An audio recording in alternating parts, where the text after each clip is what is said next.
ಪರಿಸರದ ಬಗ್ಗೆ ನಿಮಗೆ ತಿಳಿಸಿ ಹೇಳುವಂಥ ದೇವರಾಣೆಗೂ ಏನೂ ಇಲ್ಲ. ಇಂಥದ್ದೊಂದು ಅದ್ಭುತವಾದ ಕಾರ್ಯಕ್ರಮ 2018ರಿಂದ ಮೈಸೂರಿನಲ್ಲಿ ನಡೀತಾ ಇದೆ. ಈ ಕಾರ್ಯಕ್ರಮದಲ್ಲಿ ಭಾಗಿಯಾಗದೆ ಹೋದರೆ ನನಗೊಂದು ಪಾಪ ಪ್ರಜ್ಞೆ ಕಾಡುತ್ತೆ ಅನ್ನೋ ಕಾರಣಕ್ಕಾಗಿ ನಾನು ಇಲ್ಲಿಗೆ ಬಂದಿದ್ದೇನೆ. ಪರಿಸರ ಸಂರಕ್ಷಣೆ, ವನ ಮಹೋತ್ಸವ ಇವೆಲ್ಲ ಕೇವಲ ಆಚರಣೆಗಳಾಗಿ ಉಳಿದಿರುವಂಥ ಇವತ್ತಿನ ದಿನಮಾನದಲ್ಲಿ ಇಷ್ಟೊಂದು ರಿಲೀಜಿಯಸ್ ಆಗಿ ಇಂಥದ್ದೊಂದು ಸಸಿಗಳ ವಿತರಣೆಯ ಕಾರ್ಯಕ್ರಮ ನಡ್ಕೊಂಡು ಬರ್ತಾ ಇದೆ. ನನಗೆ ಈ ಕಾರ್ಯಕ್ರಮಕ್ಕೆ ಆಹ್ವಾನ ಬಂದ ಕೇಳಿದೆ, ವಿತರಣೆಯಾದ ಸಸಿಗಳು ಬೆಳೆದು ದೊಡ್ಡವಾಗ್ತವ ಅನ್ನೋದು ನೋಡೋದಕ್ಕೆ ಒಂದು ವ್ಯವಸ್ಥೆ ಇದೆಯಾ ಅಂದರೆ ಹೌದು, ತುಂಬ ದೊಡ್ಡ ಮಟ್ಟದಲ್ಲಿ ಅದನ್ನು ಫಾಲೋ ಅಪ್ ಮಾಡಲಾಗುತ್ತೆ. ಮತ್ತು ಈ ಸಸಿಗಳು ಆರಂಭದಲ್ಲಿ ಕೊಟ್ಟಂಥ ಸಸಿಗಳು ಮರಗಳಾಗಿರೋದು ನಮ್ಮ ಕಣ್ಣು ಮುಂದಿದೆ ಅನ್ನೋ ಮಾತನ್ನು ಹೇಳ್ತಾರೆ. ಸಸಿ ನೆಡೋದು, ಗಿಡ ನೆಡೋದು, ಅವುಗಳಿಗೆ ನೀರು ಹಾಕಿ ಬೆಳೆಸೋದು ನಮ್ಮ ಎದುರಿಗಿರುವ ಸಮಸ್ಯೆಗೆ ಪರಿಹಾರ ಅಲ್ಲ ಅಂತ ನನಗೆ ಸಂಪೂರ್ಣವಾಗಿ ಕನ್ವಿನ್ಸ್ ಆಗಿದೆ. ನನಗೆ ಒಂದಷ್ಟು ಸಾವಿರ ಗಿಡಗಳನ್ನು ನೆಟ್ಟು ಅದನ್ನು ಬೆಳೆಸಿದ್ವಿ, ನಮ್ಮ ಸಮಸ್ಯೆ ಪರಿಹಾರ ಆಯಿತು, ಅದು ಖಂಡಿತವಾಗಿಯೂ ಅಲ್ಲ. ಆದರೆ ಬರಲಿರುವ ಪ್ರಳಯವೊಂದನ್ನು ಪೋಸ್ಟ್ಪೋನ್ ಮಾಡೋದಕ್ಕೆ ಈ ಮರ ನೆಡುವ ಕಾರ್ಯಕ್ರಮಗಳ ಸಹಾಯ ಪೋಸ್ಟ್ಪೋನ್ ಮಾಡ್ಬೋದಷ್ಟೇ. ಅಂದರೆ ನಮ್ಮ ಮುಂದಿನ ತಲೆಮಾರಿಗೆ ಬಂದೆರಗಬಹುದಾದಂಥ ಒಂದು ಪ್ರಳಯವನ್ನು ಅದರ ಮುಂದಿನ ತಲೆಮಾರಿಗೆ ದಾಟಿಸುವಂಥ ಕೆಲಸ ಆದಷ್ಟೇ. ನಾವೇ ಈ ಮನುಷ್ಯ ಜನಾಂಗ ಸೃಷ್ಟಿ ಮಾಡಿರುವ ಸಮಸ್ಯೆ ಸಂಪೂರ್ಣವಾಗಿ ಹೊರಟು ಹೋಗಬೇಕು ಅಂದರೆ ಮನುಷ್ಯ ಜನಾಂಗ ಇಲ್ಲ ಆಗಬೇಕಷ್ಟೆ. ಅದು ಒಂದೇ ಪರಿಹಾರ ಸದ್ಯಕ್ಕೆ ಕಾಣಿಸ್ತಾ ಇರೋದು. ಪರಿಸರದ ಪಾಡಿಗೆ ಬಿಟ್ಟುಬಿಡೋದಕ್ಕಿಂತ ದೊಡ್ಡತನ ಯಾವುದೂ ಇಲ್ಲ. ಅತ್ಯುತ್ತಮ ಪರಿಸರ ಯಾವುದು ಅಂತಂದರೆ ಮನುಷ್ಯ ಎಲ್ಲಿ ಹೋಗಿಲ್ವೋ ಅದೇ ಅಂತ, ಮನುಷ್ಯನ ಪ್ರೆಸೆನ್ಸ್ ಎಲ್ಲಿ ಫೀಲ್ ಆಗಿಲ್ವೋ ಅದೇ ಅತ್ಯುತ್ತಮ ಪರಿಸರ. ನಾನು ಊರಲ್ಲಿ ಒಂದು ಮನೆ ಕಟ್ಟಿಸಿದೆ, ಅಲ್ಲೊಂದು ಮಿಯಾವಾಕಿ ಫಾರೆಸ್ಟ್ ಮಾಡಬೇಕು ಅಂತ ಆಸೆ ನನಗೆ. ನಾನು ಮಿಯಾವಾಕಿ ಫಾರೆಸ್ಟ್ ಮಾಡಿದವ್ರನ್ನ ಅನೇಕರನ್ನ ಸಂಪರ್ಕ ಮಾಡಿದೆ, ಪುಸ್ತಕಗಳನ್ನು ತರಿಸ್ಕೊಂಡೆ, ಅನೇಕ ವಿಡಿಯೋಗಳನ್ನು ನೋಡಿದೆ ಮಿಯಾವಾಕಿ ಫಾರೆಸ್ಟ್ ಹೆಂಗೆ ಮಾಡಬೇಕು ಅಂತ. ಅದಕ್ಕೆ ಬೇಕಾದ ಗಿಡಗಳನ್ನು ನಾನು ಎಲ್ಲೋ ದೂರದಲ್ಲಿ ಆ ನರ್ಸರಿಯಿಂದ ಒಂದು ಈ ನರ್ಸರಿಯಿಂದ ಒಂದು ತರಿಸ್ಬೇಕು ಅಂದಾಗ ಮಿಯಾವಾಕಿ ಫಾರೆಸ್ಟಿನ ಎಕ್ಸ್ಪರ್ಟ್ ಒಬ್ಬರು ನನಗೆ ಹೇಳಿದ್ರು, ಎಲ್ಲಿಂದಲೋ ತಂದು ಮರಗಳನ್ನು ನೆಡುವುದರಿಂದ ನೀವು ಆ ಕಾಡು ಮಾಡೋದಕ್ಕಾಗೋದಿಲ್ಲ ಅಂದರು. ಮತ್ತು ಹೆಂಗೆ, ನಿಮ್ಮ ಊರಿನ ಪರಿಸರವನ್ನು ಒಂದು ಸಲ ಅಧ್ಯಯನ ಮಾಡಿ ಅಂದರು. ನಾನು ಊರಲ್ಲಿ ಹುಟ್ಟಿ ಬೆಳೆದಿದ್ದು ಊರಿ, ಅದನ್ನೇನು ಅಧ್ಯಯನ ಮಾಡೋದು ಅಂತ ಕೇಳಿದೆ ನಾನು. ನಿಮ್ಮ ಊರಿನ ಹತ್ತಿರದಲ್ಲಿ ಮನುಷ್ಯ ಅತ್ಯಂತ ಕಡಿಮೆ ಓಡಾಡಿರುವ ಜಾಗದಲ್ಲಿ ಯಾವ ಗಿಡಗಳು ಬೆಳೆದಿದ್ದಾವೆ, ಅಲ್ಲಿನ ಪರಿಸರ ಹೆಂಗಿದೆ ಅನ್ನೋದನ್ನು ಒಂದು ಸಲ ಅಧ್ಯಯನ ಮಾಡಿ, ಆವಾಗ ನಿಮ್ಮ ಮನೆ ಪಕ್ಕದ ಕಾಡು ಹೆಂಗಿರಬೇಕು ಅನ್ನೋದು ನಿಮಗೆ ಗೊತ್ತಾಗುತ್ತೆ ಅಂತ. ಆ್ಯಕ್ಚುಲಿ ನಮ್ಮ ಜಮೀನಿನ ಒಂದು ಭಾಗದಲ್ಲಿ ಒಂದು ಅರ್ಧ ಎಕರೆ ಜಾಗ, ಅದನ್ನು ನಾವು ಯಾವತ್ತೂ ಉಳುಮೆ ಮಾಡಿಲ್ಲ, ಏನಿಲ್ಲ.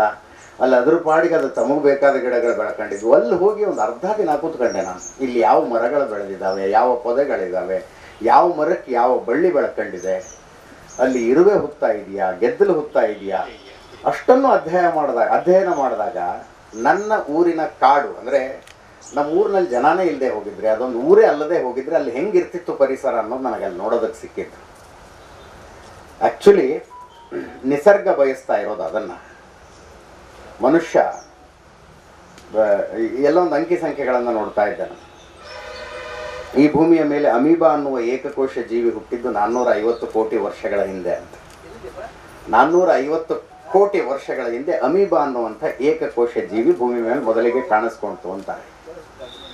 ಈಗ ಏನು ಆಧುನಿಕ ಮನುಷ್ಯ ಅಂತ ನೋಡ್ತಾ ಇದ್ದೀವಲ್ಲ, ಈ ಮನುಷ್ಯನನ್ನು ಹೋಲುವ ಒಂದು ಪ್ರಾಣಿ ಈ ಭೂಮಿ ಮೇಲೆ ಅಡ್ಡಾಡಕ್ಕೆ ಶುರುವಾಗಿದ್ದು 1,40,000 ವರ್ಷಗಳ ಹಿಂದೆ. ಅಂದರೆ ಅಮೀಬಾ ಕಾಣಿಸಿಕೊಂಡಾಗಿನಿಂದ ಈಗಿನ ತನಕದ ಕಾಲವನ್ನು ನಾವು 24 ಗಂಟೆ ಅಂತ ಕನ್ಸಿಡರ್ ಮಾಡಿದ್ರೆ, ಮೊಟ್ಟ ಮೊದಲ ಏಕಕೋಶ ಜೀವಿ ಕಾಣಿಸಿಕೊಂಡಾಗಿನಿಂದ ಇವತ್ತಿನ ಅವಧಿಯನ್ನು 24 ತಾಸು ಅಂತ ಕನ್ಸಿಡರ್ ಮಾಡಿದ್ರೆ, ಮನುಷ್ಯ ಬಂದು 3 ಸೆಕೆಂಡ್ ಆಗಿದೆ ಅಷ್ಟೇ. ಮನುಷ್ಯ ಬಂದಾಗಿರೋದು 3 ಸೆಕೆಂಡು. 24 ಗಂಟೆ ಅಂತ ಇದನ್ನು ಕನ್ಸಿಡರ್ ಮಾಡಿದ್ರೆ 3 ಸೆಕೆಂಡಲ್ಲಿ ನಾವು ಮಾಡಿಟ್ಟಿರೋ ಅಧ್ವಾನಗಳನ್ನು ನೋಡಿ, ಈ ಜಗತ್ತನ್ನು ಎಲ್ಲಿಗೆ ತಂದಿಟ್ಬಿಟ್ವಿ ನಾವು. 3 ಸೆಕೆಂಡ್ ಆಗಿದೆ ರೀ ಅಷ್ಟೇ ಬಂದು ನಾವು. 1,40,000 ವರ್ಷ ಅನ್ನೋದಿದೆಯಲ್ಲ, ಇದು ಈ ಭೂಮಿಯ ಒಟ್ಟಾರೆ ವಿಕಸನದ ದೃಷ್ಟಿಯಿಂದ ತುಂಬ ಕಡಿಮೆ ಅವಧಿ. ಅದು 1,40,000 ವರ್ಷ ಅಂತ ಬಂದು ಇಷ್ಟೇ ವರ್ಷದಲ್ಲಿ ಏನೆಲ್ಲ ಮಾಡಿಟ್ಬಿಟ್ವಿ ನಾವು. ಈ ಭೂಮಿನ ಏನೆಲ್ಲ ಮಾಡಿಟ್ಬಿಟ್ವಿ. 1900ನೇ ಇಸ್ವಿಗೆ ಹೋಲಿಸಿದರೆ ಇವತ್ತು 50% ಜಾಸ್ತಿ ಕಾರ್ಬನ್ ಡೈಆಕ್ಸೈಡ್ ನಮ್ಮಿಂದಾಗಿ ಪ್ರೊಡ್ಯೂಸ್ ಆಗಿದೆ. 2.5 ವರ್ಷದ ಮಗು ಕೇವಲ ಹಾಲು ಮತ್ತು ಡೈಪರ್ ಮಾತ್ರ ಕನ್ಸ್ಯೂಮ್ ಮಾಡಿದರೆ ಆ ಮಗು ಆಲ್ರೆಡಿ 9 ಮರಗಳನ್ನು, ದೊಡ್ಡ ಮರಗಳನ್ನು ಕಡಿದಿದೆ ಅಂತ ಅರ್ಥ ಅಂತೆ. ಬರೀ ಹಾಲು ಮತ್ತು ಡೈಪರ್ಗಳ ಉತ್ಪಾದನೆಗೆ ಎಷ್ಟೊಂದು ಕಾರ್ಬನ್ ಡೈಆಕ್ಸೈಡನ್ನು ಈ ಪರಿಸರಕ್ಕೆ ಬಿಡುಗಡೆ ಮಾಡಿತು ಅಂತ ನೋಡಿದ್ರೆ 9 ದೊಡ್ಡ ಮರಗಳನ್ನು 2.5 ವರ್ಷದ ಮಗು ಕಡಿದಿದೆ ಅಂತ ಅರ್ಥ ಅಂತೆ. ನೋಡಿ, ಅಂದರೆ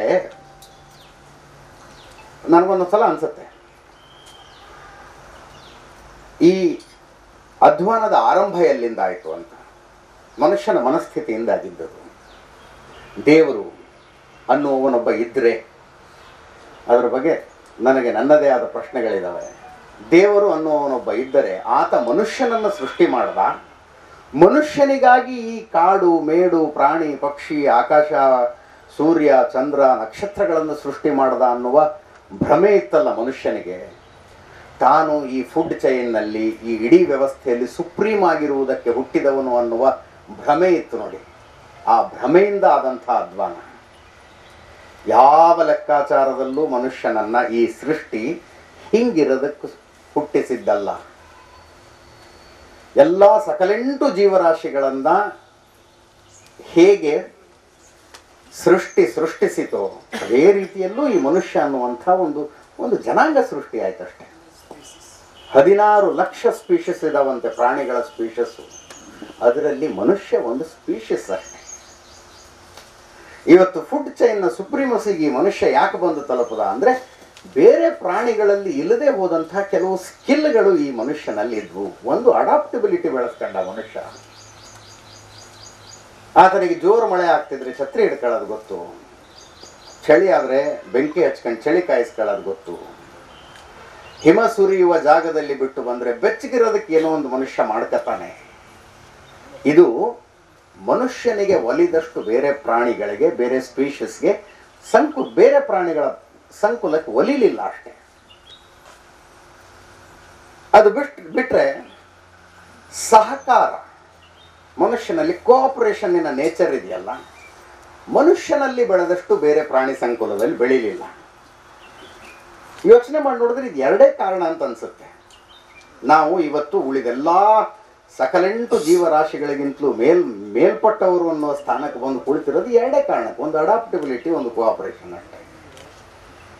ಇಲ್ಲೇ ಪಕ್ಕದ ಬಂಡೀಪುರದಲ್ಲಿ ನಾಗರಹೊಳೆಯಲ್ಲಿರುವ ಕಾಡಿನಲ್ಲಿರುವಂತಹ ಪ್ರಾಣಿಗಳು ನಮ್ಮಷ್ಟು ಅಡಾಪ್ಟಬಲ್ ಆಗಿದ್ರೆ ನಮ್ಮಂತೆ ಸುಪ್ರೀಮಸಿಗೆ ಅವು ಇರ್ತಿದ್ವು. ಕಾಡಿನಂಚಿನಲ್ಲಿ ಜಮೀನು ಮಾಡಿಕೊಂಡಿರುವ ಯಾರೋ ಒಬ್ಬ ರೈತ ಕರೆಂಟ್ ಕೊಟ್ಟು ಒಂದು ಆನೆನ ಕೊಂದನಪ್ಪ. ಆ ರೈತ ಆನೆನ ಕೊಂದಿದ್ದಾನೆ, ಅವನನ್ನು ನಾವು ಯಾರೂ ಬಿಡೋದು ಬೇಡ ಅಂತ ಕಾಡಿನ ಉಳಿದೆಲ್ಲ ಆನೆಗಳು ಬಂದು ಅವನ ಮೇಲೆ ದಾಳಿ ಮಾಡಿದರೆ ನೆಕ್ಸ್ಟ್ ಟೈಮ್ ಅವನು ತಂತಿ ಬೇಲಿ ಕರೆಂಟ್ ಹಾಕ್ಕೊಡ್ತಿರ್ಲಿಲ್ಲ ಅಷ್ಟೇ. ಆ ಕೋಆಪರೇಷನ್ ಪ್ರಾಣಿಗಳಲ್ಲಿಲ್ಲ. ಆ ಕಾರಣಕ್ಕಾಗಿ ಮನುಷ್ಯ ಇಲ್ಲಿ ಮೇಲೆ ಬಂದು ಮಾಡಿದ ಅಧ್ವಾನಗಳು, ಅದೆಲ್ಲದರ ಕಾರಣಕ್ಕಾಗಿ ಇವತ್ತು ಪರಿಸರ ಸಂರಕ್ಷಣೆಗಾಗಿ ಗಿಡ ಹಚ್ಚಿ ಅನ್ನೋ ಪರಿಸ್ಥಿತಿಗೆ ನಾವು ಬರಬೇಕಾಗಿದೆ. ಬೆಂಗಳೂರು ಮೈಸೂರು ಮಧ್ಯದ ಎಕ್ಸ್ಪ್ರೆಸ್ ವೇ, ಬೆಂಗಳೂರಿನಿಂದ ಹೊರಟು ಮೈಸೂರು ಎಂಟರ್ ಆದಾಗ ಏನು ಫೀಲಿಂಗ್ ಇರುತ್ತೆ, ಮೈಸೂರಿನಿಂದ ಹೊರಟು ಬೆಂಗಳೂರು ಎಂಟರ್ ಆದಾಗ ಏನು ಫೀಲಿಂಗ್ ಇರುತ್ತೆ, ಎರಡರ ವ್ಯತ್ಯಾಸವನ್ನು ಗಮನಿಸಿಬಿಟ್ರೆ ಸಾಕು ಒಂದು ಊರಿಗೆ ಮರಗಳು ಯಾಕೆ ಬೇಕು ಅನ್ನೋದು ಅರ್ಥ ಆಗುತ್ತೆ. ಬೆಂಗಳೂರಿಂದ ಹೊರಟು ಮೈಸೂರು ಎಂಟರ್ ಆದ ತಕ್ಷಣ ಬರೋ ಫೀಲಿಂಗ್ ಏನು? ನಾಲ್ವಡಿ ಕೃಷ್ಣರಾಜ ಒಡೆಯರ ಜಯಂತಿ ತಂಪೊತ್ತಾದ್ಮೇಲೆ ನೆನೆಸ್ಕೋಬೇಕು ನಾವು ಅವರನ್ನು. ಇಂಥದ್ದೊಂದು ಸುಂದರ ಊರು ಹಸಿರುಮಯವಾದಂಥ ಊರೊಂದನ್ನು ಈ ತಲೆಮಾರಿಗೆ ಬಿಟ್ಟು ಹೋಗಿದ್ದಾರೆ ಅನ್ನುವ ಕಾರಣಕ್ಕೆ. ಬನಶಂಕರಿ ಹತ್ರ ಟಾಟಾದವ್ರದ್ದೊಂದು ಅಪಾರ್ಟ್ಮೆಂಟ್ ಇದೆ. ಆ ಭಾಗದಲ್ಲಿ ಬೆಂಗಳೂರಿನ ಅತಿ ಎತ್ತರದ ಕಟ್ಟಡ ಅದೇ. ಅದರ ಮೇಲೆ ನಿಂತ್ಕೊಂಡು ನೀವು ಒಂದು ಸಲ ಬೆಂಗಳೂರು ನೋಡ್ಬೇಕು. ಅದರ ಮೇಲೆ ನಿಂತು ಪರಿಸರದ ದೃಷ್ಟಿಯಿಂದ ಹೇಳ್ತಾ ಇದ್ದೀನಿ. ಈ ಊರಿಗೆ 25ಕ್ಕಿಂತ 30 ವರ್ಷದ ಅದಕ್ಕಿಂತ ಜಾಸ್ತಿ ಭವಿಷ್ಯ ಏನಿಲ್ಲ ಅಂತ ಅನ್ಸುತ್ತೆ ನನಗೆ. That city will not be liveable more than 25 to 30 years.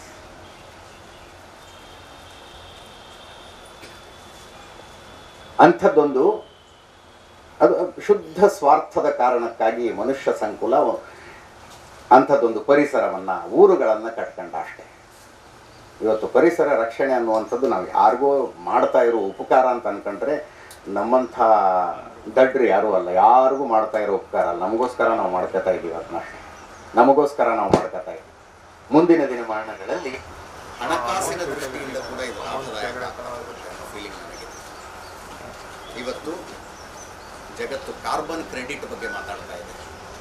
ಎಲ್ಲೋ ಯಾವುದೋ ರೈತನ ಜಮೀನಿನಲ್ಲಿ 1 ಎಕರೆ ಕಾಡು ಮರಗಳನ್ನು 3 ವರ್ಷ ಬೆಳೆಸಿದ್ರೆ ಆತ ಒಂದಷ್ಟು ಆಕ್ಸಿಜನನ್ನು ಈ ಪ್ರಪಂಚಕ್ಕೆ ಕೊಡ್ತಾ ಇದ್ದಾನೆ, ಕಾರ್ಬನ್ ಕ್ರೆಡಿಟ್ ಕೊಡ್ತಾ ಇದ್ದಾನೆ. ಅದನ್ನು ಇನ್ನೆಲ್ಲೋ ಕುಳಿತಿರುವಂಥ ಒಂದು ಮಲ್ಟಿನ್ಯಾಷನಲ್ ಕಂಪನಿ ಖರೀದಿ ಮಾಡಬೇಕು ಅನ್ನುವ ಕಂಪಲ್ಷನ್ ಬರ್ತಾ ಇದೆ.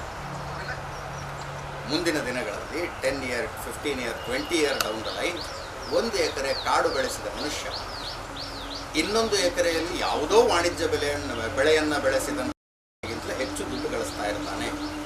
ಮರದ ಉತ್ಪನ್ನಗಳನ್ನು ತಗೊಂಡಲ್ಲ, ಮರಗಳನ್ನು ಕಡದಲ್ಲ, ಟಿಂಬರ್ ಮಾರಿಯಲ್ಲ, ಕೇವಲ ಆಕ್ಸಿಜನನ್ನು ಕೊಟ್ಟ ಕಾರಣಕ್ಕಾಗಿ, ಕಾರ್ಬನನ್ನು ಕಡಿಮೆ ಮಾಡಿದ ಕಾರಣಕ್ಕಾಗಿ ಹೆಚ್ಚಿನ ಆದಾಯವನ್ನು 10 ರಿಂದ 15 ವರ್ಷಗಳ ನಂತರ ಒಬ್ಬ ರೈತ ಗಳಿಸ್ತಾ ಇರ್ತಾನೆ. ಅಂಥದ್ದೊಂದು ವಾತಾವರಣ ಸೃಷ್ಟಿಯಾಗ್ತಾ ಇದೆ.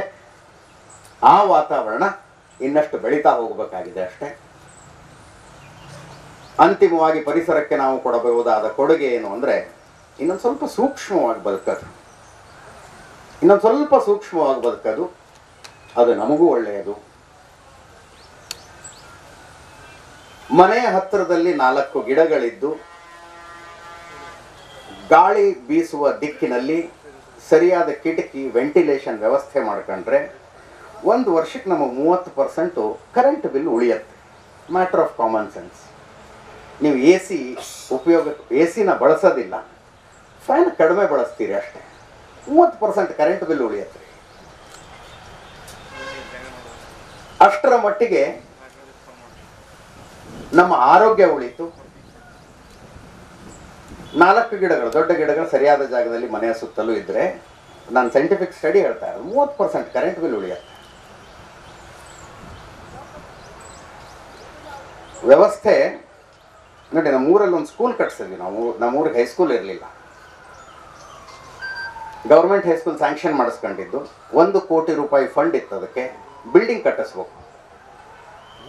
ನಾ ಎಲ್ಲ ಕಡೆ, ನನ್ನ ಊರು ಹುಬ್ಳಿ ಹತ್ರ ಒಂದು ಹಳ್ಳಿ, ಅಲ್ಲಿ ಮೇಲ್ಮುದ್ದಿ ಮನೆ ಅಂತ ಕಟ್ತಾರೆ. ಮಣ್ಣಿನ ಗೋಡೆ ಮೇಲೆ ಕಟ್ಟಿಗೆ ಬಿದಿರು ಹಾಕಿ ಅದ್ರ ಮೇಲೆ ಮಣ್ಣು ಹಾಕ್ತಾರೆ.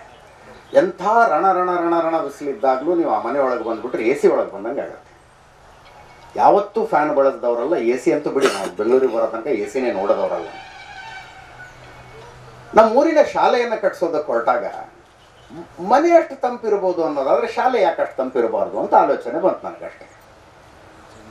ನಾನು ಈ ನೈಸರ್ಗಿಕ ಕಟ್ಟಡವನ್ನು ಕಟ್ಟಬಲ್ಲಂಥ ಆರ್ಕಿಟೆಕ್ಟ್ ಒಬ್ಬರನ್ನ ಬೆಂಗಳೂರಿನಿಂದ ಕರ್ಕೊಂಡು ಹೋಗಿ ನನ್ನ ಸ್ವಂತ ಖರ್ಚಿನಲ್ಲಿ ಅದಕ್ಕೊಂದು ಪ್ಲ್ಯಾನ್ ಹಾಕಿ ಲಕ್ಷಗಟ್ಟಲೆ ಖರ್ಚಾಯ್ತು. ಅದಕ್ಕೆ ಮಕ್ಕಳು ಮಠ ಮಧ್ಯಾಹ್ನದ ಹೊತ್ತಿನಲ್ಲೂ ತಣ್ಣಗೆ ಫ್ಯಾನಿಗೆ ಹಚ್ಕಳ್ದಂಗೆ ಆರಾಮಾಗಿ ಕುಳಿತುಕೊಳ್ಳಬಹುದಾದಂಥ ಒಂದು ಶಾಲೆಯ ಕಟ್ಟಡ ಹೆಂಗಿರ್ಬೇಕು, ಅದಕ್ಕೆ ಗಾಳಿ ಎಲ್ಲಿಂದ ಬರಬೇಕು, ಗೋಡೆಗೆ ಏನು ಮಟೀರಿಯಲ್ ಹಾಕಬೇಕು, ಛಾವಣಿ ಹೆಂಗಿರ್ಬೇಕು, ಬಿಸಿಲಿನ ಝಳ ತಳ್ಕೊಳ್ಳೋದು ಹೆಂಗೆ, ಅದೊಂದು ಪ್ಲ್ಯಾನ್ ಮಾಡಿಸಿ ಸರ್ಕಾರದ ಹತ್ರ ತಗೊಂಡು ಹೋದರೆ ಇದನ್ನು ಕಟ್ಟಕ್ಕೆ ಆಪ್ಷನ್ನೇ ಇಲ್ಲ ನಮ್ಮಲ್ಲಿ ಅಂದ್ಬಿಟ್ಟು. ಅಂದರೆ ನೈಸರ್ಗಿಕವಾಗಿ ನಮ್ಮನ್ನು ನಾವು ತಣ್ಣಗೆ ಇಟ್ಟುಕೊಳ್ಳಬಹುದಾದ ಟೆಕ್ನಾಲಜಿಯನ್ನು ನಮ್ಮ ಹಿರಿಯರೇನು ನಮಗೆ ಕೊಟ್ಟು ಹೋಗಿದಾರಲ್ಲ, ಆ ಟೆಕ್ನಾಲಜಿ ಪ್ರಕಾರ ನಮ್ಮ ಊರಿನಲ್ಲಿ ನಾವು ಶಾಲೆ ಕಟ್ಟಕೊಳ್ಳೋದಕ್ಕೆ ಪರ್ಮಿಷನ್ ಇಲ್ಲವಂತೆ. ಪರ್ಮಿಷನ್ ಇನ್ ದ ಸೆನ್ಸ್ ಅದಕ್ಕೇನೋ SR ವ್ಯಾಲ್ಯೂ ಅಂತ ಬರುತ್ತೆ, ಸಿಮೆಂಟ್ ಎಷ್ಟು ಹೋಯ್ತು, ಕಬ್ಬಣ ಎಷ್ಟು ಹೋಯ್ತು, ಅದ್ರ ಮೇಲೆ ಮಾತ್ರ ಬಿಲ್ ಸ್ಯಾಂಕ್ಷನ್ ಮಾಡ್ಬೋದು. ನೀವು ಮಣ್ಣು ಹಾಕಿ ಕಟ್ಟಿದ್ರೆ ನಾವು ಎಲ್ಲಿಂದ ಬಿಲ್ ಸ್ಯಾಂಕ್ಷನ್ ಮಾಡೋಣ ಅಂತ ಸರ್ಕಾರ ಕೇಳುತ್ತೆ. ಅಂದರೆ ಈ ಮನಸ್ಥಿತಿಯಲ್ಲಿ ಆಗಬೇಕಾದ, ನಾವು ಊರಲ್ಲೊಂದು ಮನೆ ಕಟ್ಟಿಸಿದೆ, ಮನೆಯನ್ನು ನ್ಯಾಚುರಲ್ ಆಗಿ ತಂಪಾಗಿಡುವುದಕ್ಕೆ ಇರುವ ಮಾರ್ಗಗಳ ಬಗ್ಗೆ ಒಂದಷ್ಟು ಅಧ್ಯಯನಗಳನ್ನು ಮಾಡಿದೆ. ನಾವು ಈ ಸೆಕೆಗೆ ಹಿಂಗೆ ಅಂತೀವಿ ರೀ, ಇದ್ರಲ್ಲ ಸೌದಿ ಅರೇಬಿಯಾದಲ್ಲಿ, ಈಗಿನ ದುಬೈನಲ್ಲಿ, UAE ಜನ ಬದುಕೋರಲ್ಲ, ಹೆಂಗೆ ಬದುಕ್ತಾ ಇದ್ರು ಅವರು? ಆ ಮರಳುಗಾಡಿನ ಮಧ್ಯದಲ್ಲಿ ಮನೆ ಕಟ್ಕೊಂಡು ಹೆಂಗೆ ಬದುಕ್ತಾ ಇದ್ರು? ಅವ್ರದ್ದೇ ಆದಂಥ ಟೆಕ್ನಾಲಜಿಗಳಿದ್ವು. ಯಾವ ಟೆಂಪರೇಚರನ್ನು ಮನೆಯೊಳಗೆ ನಾವು ಪಡೆಯುವುದಕ್ಕೆ ಒದಾಡ್ತೀವಲ್ಲ, ಎ ಸಿ ಹಾಕೋ, ಫ್ಯಾನ್ ಹಾಕೋ, ಅದು ಮಾಡು ಇದು ಮಾಡು, ಅದು ಭೂಮಿಯ ಒಳಗೆ 10 ಅಡಿ ಆಳದಲ್ಲಿ ಎಕ್ಸಾಕ್ಟ್ಲಿ ಅದೇ ಟೆಂಪರೇಚರ್ ಇದೆ. 10 ಅಡಿ ಆಳದಲ್ಲಿದೆ ಭೂಮಿಯ ಒಳಗೆ. ಆ ಟೆಂಪರೇಚರನ್ನು ತಮ್ಮ ಮನೆಯೊಳಗೆ ತಂದುಕೊಳ್ಳೋದಕ್ಕೆ ಪ್ಯಾಸಿವ್ ಕೂಲಿಂಗ್ ಟೆಕ್ನಾಲಜಿ ಅನ್ನುವ ಟೆಕ್ನಾಲಜಿಗಳನ್ನು ಪೂರ್ವಜರು ಬಹಳ ಹಿಂದೆ ಬಳಸ್ಕೊಂಡಿದ್ರು. ವಿಂಡ್ ಟನಲ್ಗಳನ್ನು ಮಾಡ್ಕೊಂಡಿದ್ರು. ಕಟ್ಟಡ ಕಟ್ಟುವಾಗ ಬಳಸುವ ಮಟೀರಿಯಲ್ಗಳು ಯಾವ ಪರಿಸರದಲ್ಲಿ ನಾವು ಬದುಕ್ತಾ ಇದೀವಿ ಆ ಪರಿಸರದ ಮಟೀರಿಯಲ್ಗಳನ್ನು ಬಳಸ್ಕೊಂಡು ಕಟ್ಟಡ ಕಟ್ಟರೆ ಮನೆ ನ್ಯಾಚುರಲ್ ಆಗಿ ತಂಪಾಗಿರುತ್ತೆ. ಮತ್ತು ಇವೆಲ್ಲ ಟೆಕ್ನಾಲಜಿ ಯಾಕೆ ಹೊರಟು ಹೋದವು ಅಂತಂದರೆ, 1970ರ ದಶಕದಲ್ಲಿ ಅಮೆರಿಕದಲ್ಲಿ ಆರ್ಕಿಟೆಕ್ಚರ್ ಕಲಿಸುವಾಗ ಅದೊಂದು ಷಡ್ಯಂತ್ರ ಆಯ್ತಂತೆ. ಇದೆಲ್ಲವನ್ನು ಅಲ್ಲಿ ತನಕ ಆರ್ಕಿಟೆಕ್ಚರ್ ಸ್ಕೂಲ್ಗಳಲ್ಲಿ, ಕಾಲೇಜ್ಗಳಲ್ಲಿ ಕಲಿಸಲಾಗ್ತಾ ಇತ್ತು. ಆ ನಂತರ ಏಕಾಏಕಿ ಸಿಲೆಬಸ್ನಿಂದ ಮಾಯ ಆಗ್ಬಿಟ್ಟು ಈ ಗೌರ್ಮೆಂಟ್ನವ್ರು SR ವ್ಯಾಲ್ಯೂ ಪ್ರಕಾರ ದುಡ್ಡು ಕೊಡೋದು ನಿಲ್ಲಿಸಿದ್ರು. ಇದೆಲ್ಲ ಯಾಕೆ ಅಂದರೆ ಫ್ಯಾಕ್ಟ್ರಿಗಳು ನಡೆಯೋದಿಲ್ಲ ಅನ್ನುವ ಕಾರಣ. ಮನುಷ್ಯನ ಕೊಳ್ಳು ಬಾಕತನ ತಂದು ನಿಲ್ಲಿಸಿದ್ದು ನಮ್ಮ ಈ ಪರಿಸ್ಥಿತಿ. ಫ್ಯಾಕ್ಟ್ರಿಗಳು ನಡೆಯೋದಿಲ್ಲ ಅನ್ನುವ ಕಾರಣಕ್ಕೆ ನೀವು ನ್ಯಾಚುರಲ್ ಆಗಿ ಮನೆಯನ್ನು ಕೂಲ್ ಮಾಡ್ಕೊಳ್ಳೋದಕ್ಕೆ ಶುರು ಮಾಡಿದರೆ AC ಕಂಪನಿಯವರೆಲ್ಲ ಹೋಗ್ಬೇಕು, AC ಮ್ಯಾನುಫ್ಯಾಕ್ಚರ್ ಮಾಡೋರೆಲ್ಲ ಹೋಗ್ಬೇಕು, ಅದರ ಡೀಲರ್ ಎಲ್ಲ ಹೋಗ್ಬೇಕು, ಅದನ್ನ ರಿಪೇರಿ ಮಾಡೋರು ಎಲ್ಲಿಗೆ ಹೋಗ್ಬೇಕು? ಅದಕ್ಕೆ ಅದೇ ಗಾಳಿಯನ್ನು ಮತ್ತೆ ಮತ್ತೆ ಸೇವಿಸ್ತಾ ಬಾಗಿಲು ಮುಚ್ಕೊಂಡು AC ಆನ್ ಮಾಡಿಕೊಂಡು ಜೀವನ ಮಾಡಿ 40-50 ವರ್ಷಕ್ಕೆ ಬರಬಾರದ ಕಾಯಿಲೆಗಳು ನಿಮಗೂ ಬಂದರೆ ಪರವಾಗಿಲ್ಲ, ನೈಸರ್ಗಿಕವಾಗಿ ತಣ್ಣಗಿರಬೇಡಿ. ಇಂಥದ್ದು ಅಂದರೆ ಮನುಷ್ಯನ ಕೊಳ್ಳು ಬಾಕತನ ನೋಡಿ. ಇಡೀ ಎಕನಾಮಿನೇ ಹಂಗಾಗೋಗಿದೆ. ಏನು ಮಾಡೋಕ್ಕಾಗಿದೆ ಅಂದರೆ ಜಗತ್ತು ನಡೆದಿರೋದೇ ಹಾಗೆ. ನಾವು ಹೆಚ್ಚು ಖರ್ಚು ಮಾಡಿದರೆ ಆರ್ಥಿಕತೆ ವೇಗವಾಗಿ ಬೆಳೀತಿದೆ ಅಂತ ಅರ್ಥ. ನಾವು ಇದ್ದುದರಲ್ಲೇ ನೆಮ್ಮದಿಯಾಗಿದ್ದೀವಿ ಅಂದರೆ ಆರ್ಥಿಕತೆ ಬೆಳೀತಾ ಇಲ್ಲ ಅಂತ ಅರ್ಥ. ಇಲ್ಲಿಗೆ ಬಂದು ನಿಂತ್ಕೊಂಡಿದೆ. ಈ ಸಲ ಈ ಹಿಂದಿನ 150 ವರ್ಷಗಳ ರೆಕಾರ್ಡನ್ನು ಬ್ರೇಕ್ ಮಾಡುವಷ್ಟು ಬಿಸಿಲಾಗುತ್ತಂತೆ. 150 ವರ್ಷಗಳ ರೆಕಾರ್ಡನ್ನು ಬ್ರೇಕ್ ಮಾಡುವಷ್ಟು ಈ ಸಲ ಬಿಸಿಲಾಗತ್ತೆ. ಪಾಕಿಸ್ತಾನದಲ್ಲಿ ಕರಾಚಿ ಪಕ್ಕದ ಒಂದು ಊರಿನ ಟೆಂಪರೇಚರನ್ನು ಮೊನ್ನೆನೋ ನಾನು ಪೇಪರಲ್ಲಿ ನೋಡ್ತಾ ಇದ್ದೆ. 150 ವರ್ಷದ ರೆಕಾರ್ಡ್ ಬ್ರೇಕ್ ಆಗಿದೆ.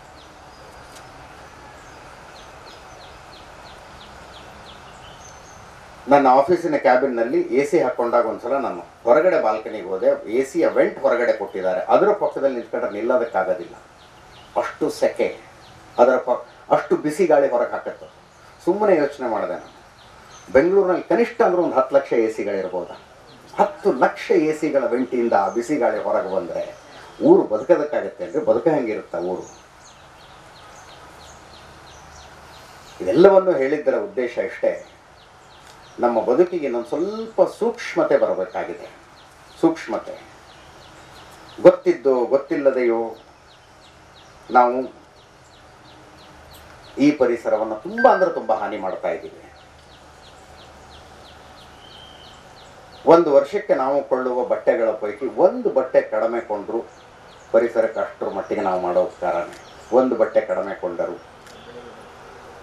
ನನ್ನ ಕಾರ್ನಲ್ಲಿ ಬೆಂಗಳೂರಿಂದ ಮೈಸೂರು ತನಕ ಒಬ್ಬನೇ ಬರೋದಕ್ಕೆ ಮನಸ್ಸು ಒಂಥರ ಅನಿಸುತ್ತೆ. ಇನ್ನೂ 5 ಜನ ಕುತ್ಕೋಬೋದಾಗಿತ್ತು, ನಾನು ಒಬ್ಬನೇ ಟ್ರಾವೆಲ್ ಮಾಡ್ತಿದ್ದೇನೆ. ಇವತ್ತಿಗೂ ನಾನು ನಮ್ಮ ಊರಿಗೆ ಹೋಗ್ಬೇಕು ಅಂದರೆ ಒಬ್ಬನೇ ಇದ್ದರೆ ನಾನು ಹೋಗಿ ಬಸ್ ಹಿಡ್ಕತ್ತೀನಿ. ನನಗೆ ಯಾವ ಮುಜುಗರವೂ ಆಗುವುದಿಲ್ಲ, ಏನೂ ಆಗೋದಿಲ್ಲ. ಒಬ್ಬನೇ ಅಲ್ಲಿ ತನಕ ಕಾರ್ ತಗೊಂಡು ಹೋಗ್ಬೇಕು. ನಾನು ಬಸ್ಸಿಗೆ ಹೋಗ್ತೀನಪ್ಪ, ಅದರಲ್ಲಿ ಅಂತಂದರೆ ಇದೆ. ಇನ್ನಷ್ಟು ಸೂಕ್ಷ್ಮತೆಯಿಂದ ಬದುಕಬೇಕಾಗಿದೆ. ನಾನು ಆರಂಭದಲ್ಲೇ ಹೇಳಿದ ಹಾಗೆ ಈ ಮರ ನೆಡುವಿಕೆ, 1 ಲಕ್ಷ ಮರ ನೆಟ್ವಿ, 1.5 ಲಕ್ಷ ಮರ ನೆಟ್ವಿ. ಪ್ರಳಯ ನಿಶ್ಚಿತ.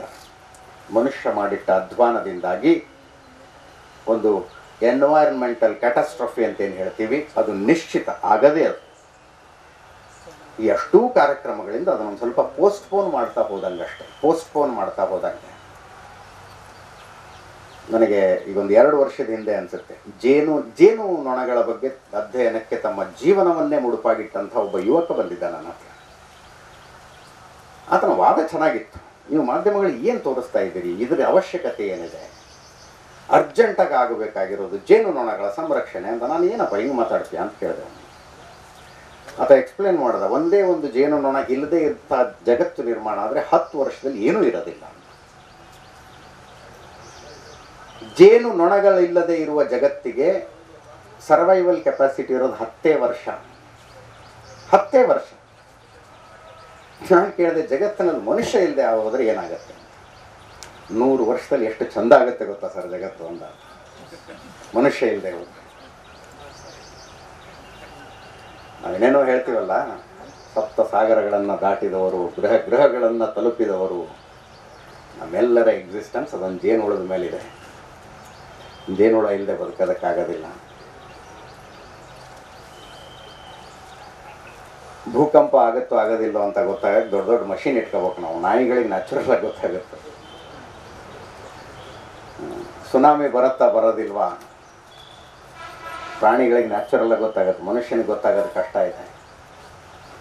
ಈ ವರ್ಷ ಮಳೆ ಜಾಸ್ತಿ ಆಗುತ್ತಾ ಕಡಿಮೆ ಆಗುತ್ತಾ, ಬರಗಾಲ ಇರುತ್ತಾ, ಅತಿವೃಷ್ಟಿ ಇರುತ್ತಾ, ಅನಾವೃಷ್ಟಿ ಇರುತ್ತಾ, ಹಕ್ಕಿಗಳಿಗೆ ಮೊದಲೇ ಗೊತ್ತಾಗುತ್ತೆ. ಬರಗಾಲ ಇದ್ರೆ ಕಡಿಮೆ ಮೊಟ್ಟೆಗಳನ್ನು ಇಡ್ತಾವಂತ. ಹಿಂದಿನ ಕಾಲದಲ್ಲಿ ಹಕ್ಕಿಗಳ ಗೂಡು ನೋಡಿ ತಿಳ್ಕೊತಾ ಇತ್ತು, ಎಷ್ಟು ಮೊಟ್ಟೆ ಇಟ್ಟು ಈ ಸಲ ಹಕ್ಕಿಗಳು ಅಂತ. ಜಾಸ್ತಿ ಮೊಟ್ಟೆ ಇದ್ರೆ ಮಳೆ ಬೆಳೆ ಚೆನ್ನಾಗಿದೆ ಅಂತ. ಎಲ್ಲವುಗಳಿಗೆ ಹೋಲಿಸಿಕೊಂಡ್ರೆ ಮನುಷ್ಯ ತೃಣ ಸಮಾನ. ನಮ್ಮ ಈ ಅರೋಗನ್ಸ್ನ ಕಾರಣಕ್ಕೆ, ಬೆಳೆಸಿಕೊಂಡಿರುವ ಕೆಲವು ಸ್ಕಿಲ್ಗಳ ಕಾರಣಕ್ಕೆ ಪ್ರಪಂಚವನ್ನು ಈ ಸ್ಥಿತಿಗೆ ತಂದಿಟ್ಟಿದ್ದೀವಿ. ಹೈ ಟೈಮ್, ಎಚ್ಚೆತ್ತುಕೊಳ್ಳಬೇಕಾದ ಸಮಯ. 106 ವರ್ಷಗಳ ಈ ವೈಜ್ಞಾನಿಕ ಅಭಿವೃದ್ಧಿ, ಅದು ಇದು ಅಂತರಿಕ್ಷ ಪ್ರಯಾಣ ಯಾವುದು ಕೂಡ ಮನುಷ್ಯ ಬದುಕಬಲ್ಲಂಥ ಇನ್ನೊಂದು ಗ್ರಹ ಕಂಡುಹಿಡಿಯೋದಕ್ಕಾಗಿಲ್ಲ. ಮನುಷ್ಯ ಬದುಕಬಹುದಾದಂಥ ಇನ್ನೊಂದು ಗ್ರಹವನ್ನು ಕಂಡುಹಿಡಿಯೋದಕ್ಕೆ ಇನ್ನೂ ತನಕ ಆಗಿಲ್ಲ. ಅದು ಇರೋದು ಕೂಡ ಡೌಟ್ ಇದೆ. ಇರೋದು ಇದು ಒಂದೇ. ಇದನ್ನು ಹೆಚ್ಚು ಮುತುವರ್ಜಿಯಿಂದ ಉಳಿಸಿಕೊಳ್ಳೋಣ. ಎಚ್.ವಿ. ರಾಜೀವ್ ಮತ್ತು ಅವರ ತಂಡಕ್ಕೆ ಅಭಿನಂದನೆಗಳು ಮತ್ತು ಧನ್ಯವಾದಗಳನ್ನು ಅರ್ಪಿಸ್ತೇನೆ. ಈ ಕಾರ್ಯಕ್ರಮಗಳು ಹೆಚ್ಚಾಗಲಿ. ಮರ ನೆಡುವಾಗ ನಾವು ಮರ ನೆಡದೆ ಹೋದರೆ ನಿಸರ್ಗ ಅಲ್ಲಿ ಯಾವ ಗಿಡಗಳನ್ನು ಬೆಳೆಸ್ತಿತ್ತು ಅನ್ನೋ ಕಲ್ಪನೆಯಲ್ಲಿ ಇಟ್ಕೊಂಡು ನಾವು ಗಿಡಗಳನ್ನು ಬೆಳೆಸೋಣ ಅಷ್ಟೇ. ಏನೂ ಇಂಟರ್ಫಿಯರ್ ಆಗದೆ ಹೋದ್ರೆ ಅಲ್ಲಿ ಏನು ಬೆಳೀತಾ ಇತ್ತು ಅದನ್ನು ಕಲ್ಪನೆಯಲ್ಲಿಟ್ಕೊಂಡು ಮರಗಳನ್ನು ಬೆಳೆಸೋಣ. ಇದು ಕೇವಲ ಕಾರ್ಯಕ್ರಮಕ್ಕೆ ಸೀಮಿತವಾಗದೆ ಅವರು 1000 ಗಿಡ ತಗೊಂಡ್ರು, 100 ಗಿಡ ತಗೊಂಡ್ರು. 4-5 ವರ್ಷ ಆದಮೇಲೆ 2 ಕಣ್ಣು ಸಾಲ್ತಿಲ್ಲ ನೋಡೋದಕ್ಕೆ ಅನ್ನುವಂತೆ ಆ ಗಿಡಗಳು ಬೆಳೆದು ದೊಡ್ಡವಾಗಲಿ. ಮತ್ತೊಮ್ಮೆ ಎಚ್.ವಿ. ರಾಜೀವ್ ಅವರ ತಂಡಕ್ಕೆ ನಾನು ಅಭಿನಂದನೆಗಳನ್ನು ಹೇಳ್ತಾ ನನ್ನ 4 ಮಾತುಗಳು. ಧನ್ಯವಾದ.